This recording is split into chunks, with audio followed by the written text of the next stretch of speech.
Aquí nací al amor de este valle y de estas montañas, que marcaron nuestra vida y la de otros que ya no existen, porque alguien anticipó la muerte para ellos. La paz fecundaba la tierra y la solidaridad humana. El sembradío era la cuna de la esperanza y la semilla la esperanza de la cosecha. La tierra era ajena, apenas por títulos notariales que todos respetaban, pero la empresa de cultivarla era común, de ella vivíamos todos. Todos nos conocíamos lo suficiente como para que nuestra fe en Dios fuera la fe de nuestro prójimo. Habíamos ganado el derecho al trabajo, al progreso, y pensábamos no perderlo nunca. Aquí vivíamos tranquilos. Aquí sobre el estrecho valle queríamos morir, sin adelantos.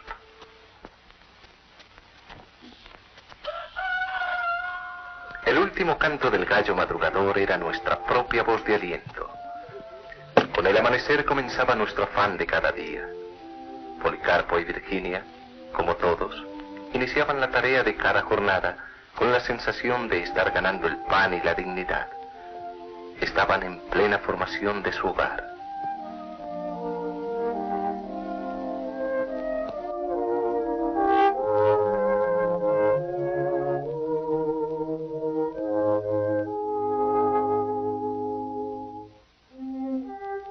Para los enamorados, el pozo era el lugar de la primera cita de amor.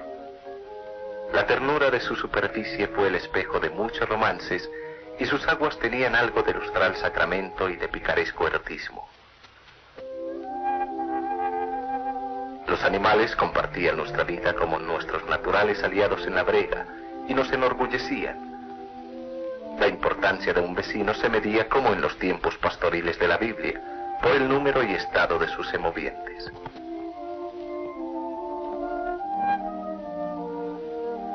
Y aquí el oro rojo de nuestro bienestar económico. La cosecha de café absorbía la totalidad de mano de obra de la región. Los jóvenes se decían sus cuitas de amor de rama en rama, mientras en los patios de secado o en la piladora de piedra, los menores y las mujeres prestaban su concurso. Cuando la plantación era vecina a la casa, el doméstico cuerno convocaba a comer.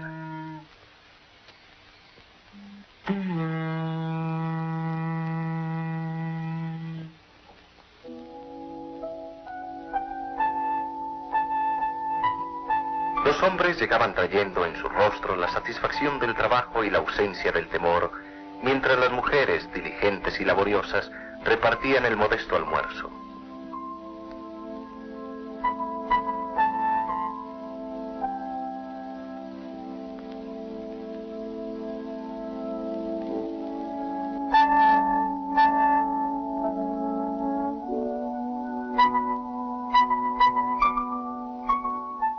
Cuando el trabajo estaba lejos, el mingo y la mula llevaban a la troje los alimentos, y en torno al plato llegaba un paréntesis de descanso.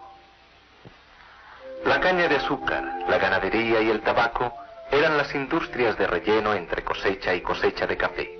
La tierra premiaba con largueza la pesada tarea del cañausal, que después se convertía en el trapiche de Don Tito en miel caliente y provocativa. Aquí acudían por igual abejas y vecinos a proveerse y a trabajar. La tarde se cerraba entre mugir de vacas y terneros y risas de chicos improvisados en vaqueros.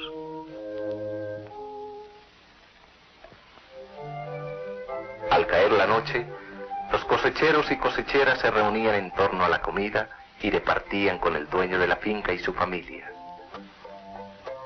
Algunos se organizaban en grupos para jugar a los naipes inocentes apuestas de golosinas o centavos. Los viejos, rodeados de los niños, contaban cuentos de fantasmas.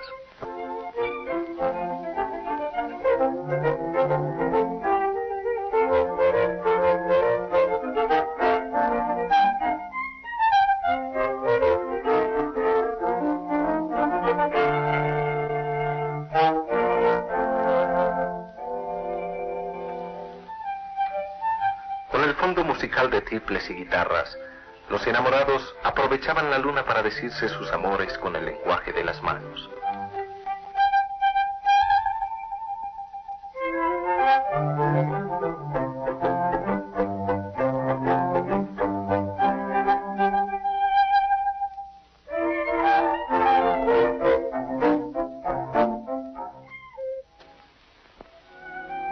hora del rosario era encabezada por la señora de la casa, en torno a la cual se reunían todos, fundidos en una sola intención: levantar el corazón a Dios para pedir mercedes.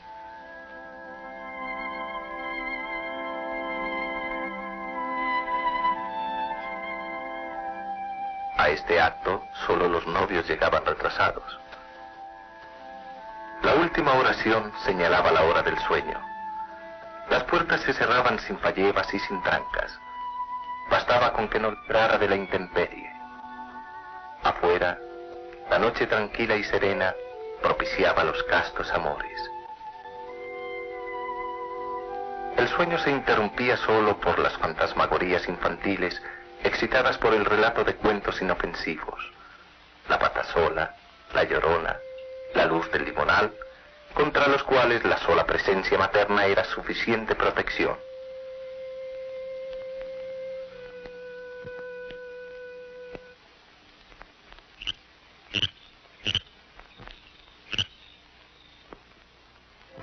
El trabajo no era la única preocupación de las gentes. En el centro de la vereda, en lugar estratégico para hacerla accesible, la escuelita rural, construida con el aporte de todos, levantaba sus paredes de bareque encalado como símbolo elemental de un común anhelo de superación que fundía en un solo metal humano a todos los niños de la vecindad, sin diferencia entre el hijo del patrón, del aparcero, del peón o del granjero. Josefa, la maestrita, estimulaba con espíritu de apostolado civil el amor al alfabeto. La nación llegaba hasta nosotros a través de sus textos de enseñanza primaria, que nos incorporaban a la historia y a la geografía del país, textos que eran la garantía de nuestro propio progreso y muchas veces los únicos libros que entraban en nuestros ranchos. Cuando llegaba la hora del recreo, como enjambre rochelero, la chiquillería poblaba el patio para divertirse con juguetes de su propia fabricación: caucheras, cornetas o bodoqueras. Los amigos del trompo ponían pasión en la rayuela.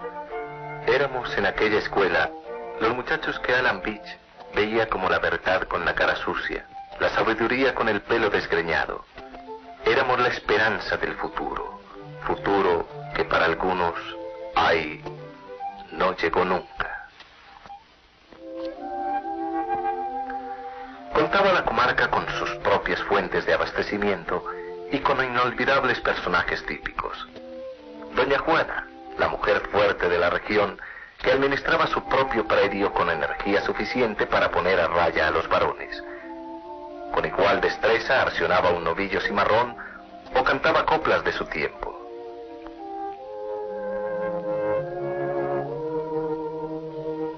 Ulpiano, el policía rural, encarnaba la autoridad para dirimir litigios sobre alguna cerca corrida o simplemente para hacer regresar a su casa algún achispado por el guarapo.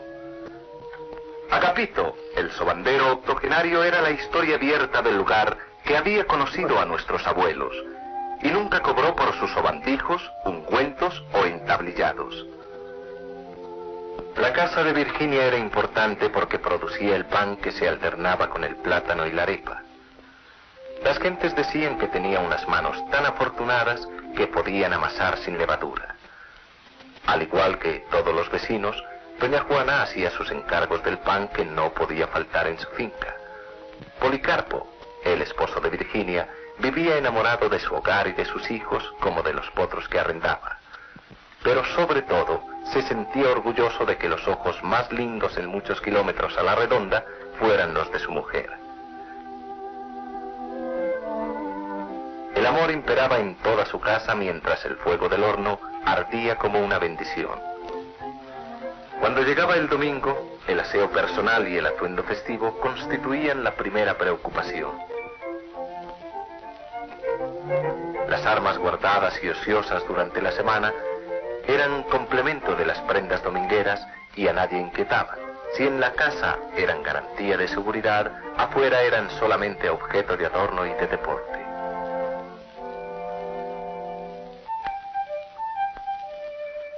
Cuántos y cuán alegres caminos se abrían los domingos para nosotros. Unos lo dedicaban a la cacería, en compañía del compadre, del hijo y del perro.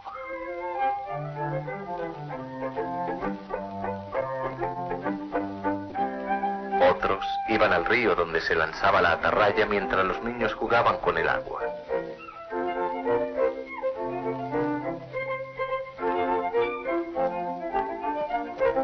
Los que gustaban de ir al pueblo formaban pintoresca romería compuesta de hombres, niños y mujeres vestidas de colores pueblerinos.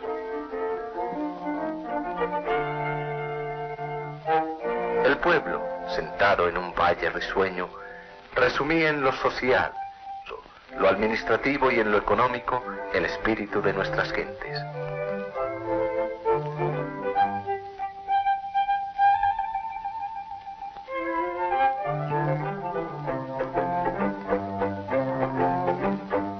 Las torres de la iglesia eran símbolo de paz. A la salida de misa, sintiéndose más cristianos, cada quien tomaba su rumbo. No faltaba quien, aprovechando el domingo, iba a la caja agraria, nuestra fuente de crédito, para aprovisionarse de abonos y semillas o financiar su pequeño cultivo. De Luis Gómez, donde la alegría se expresaba con disparos que a nadie asustaban.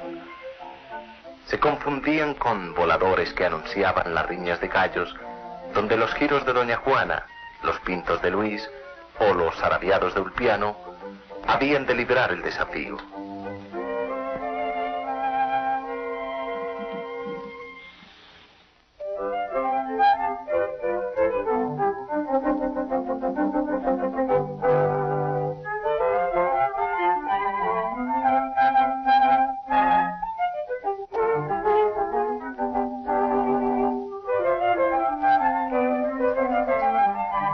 Cuando la emoción de la riña ponía en algunos apostadores gestos o palabras subidas de punto, allí estaba Luis, el dueño de la casa, para volver pacíficamente las cosas a su lugar. Cuando la discusión por algún fallo del juez hacía peligrar la tranquilidad, allí estaba Ernestina, su mujer, que guardaba las armas de todos.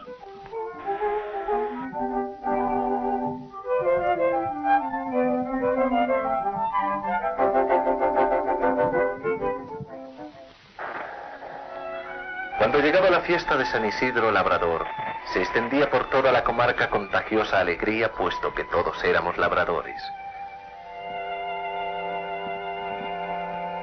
Precedida por la rústica banda, desfilaba la regia procesión, exaltando la fe de los niños y de los mayores.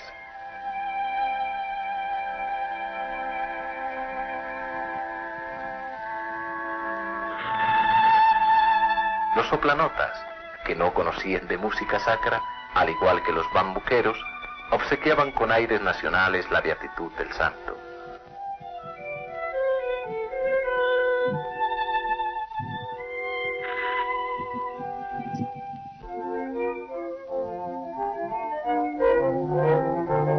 Las ofrendas de mazorcas y productos de la tierra eran la esperanza de mejores cosechas. El día cerraba con espontáneos bailes populares, entre orquestas improvisadas y libaciones de guarapo.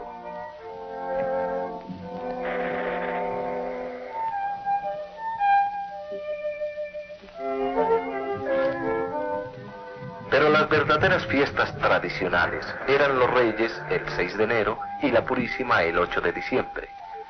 El Día de los Magos se disfrazaba de cualquier manera todo el que podía recorrer la comarca. La caravana comenzaba precedida de cohetes y murga en la tienda de Luis y recorría las casas donde se iba engrosando hasta encontrarse en la casa de Don Tito, el dueño del trapiche.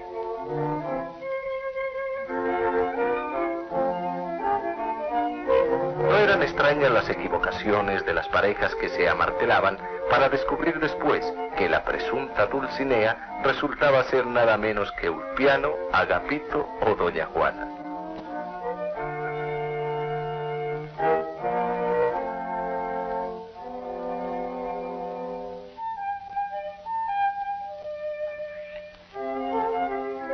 El 8 de diciembre, día de la Purísima, se llenaba el valle de luz. La trayectoria trazada por los cohetes rasgaba el cielo de la alborada. Cuando el sol se asomaba por el cerro de la Vieja, la bandera blanca de la Virgen ondeaba sobre todos los techos. Así era mi vereda, limpio cielo, limpias almas, pero un día, cargadas nubes se abatieron sobre la vereda y trajeron presagios de fatalidad. Sobre el recodo del camino dejó de alegrar la enflorada cruz de mayo. Otras aparecieron en su lugar. Aquí la de Luis Gómez, sin saber por qué, cayó una mañana víctima de un disparo de origen desconocido. Las noches dejaron de ser la penumbra halagadora para el descanso y la caricia. Las puertas ya no solamente se trancaban, sino se cerraban por dentro con toda clase de seguridades.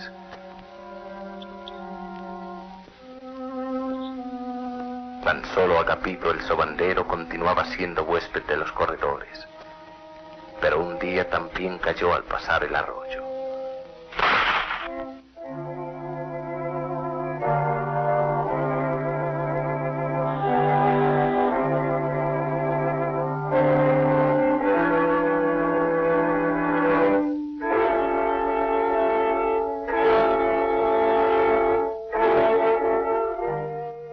Abandonaron su carácter de prenda dominguera para recobrar su mortífero significado. Las caretas perdieron su alegría de comparsa de reyes. Otros enmascarados aparecieron en la vereda al amparo de las sombras.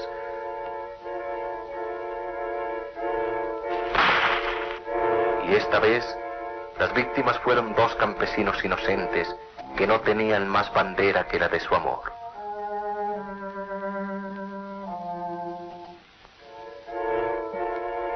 El odio llegó a todas partes en criminal acecho.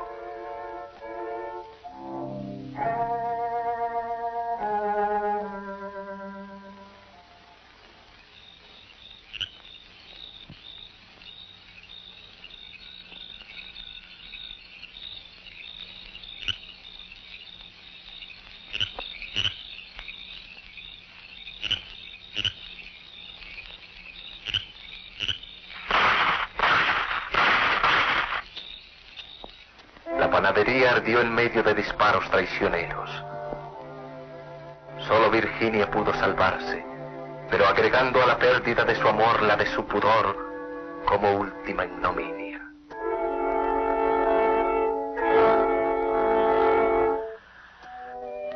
Ulpiano se indignaba por su incapacidad para contener el crimen. También a él le llegó la advertencia anónima de abandonar la vereda o pagar su desobediencia. Desobedeció y pagó. El pueblo fue quedando desierto. Los caminos que a él conducen perdieron la poesía de una época para tomar el significado de la acechanza y la emboscada.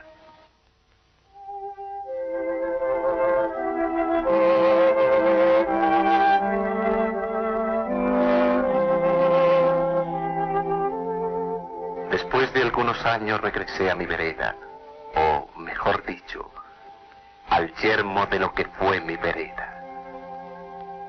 La maleza y las cruces invadían los caminos. En el rancho de Policarpo no había ni gallinero ni palomar.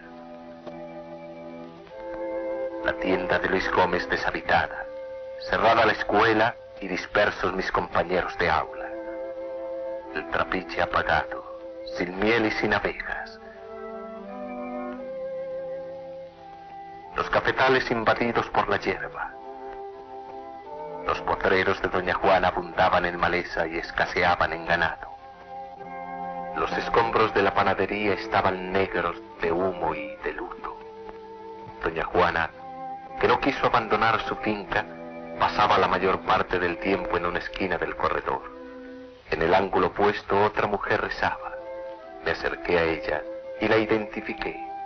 Las cuentas de su rosario no contabilizaban propiamente Ave Marías. Al desgranarlas, pensando en la noche de su horror, repetía como jaculatoria mal vocalizada solo una palabra. Los quemaron, los quemaron, los quemaron.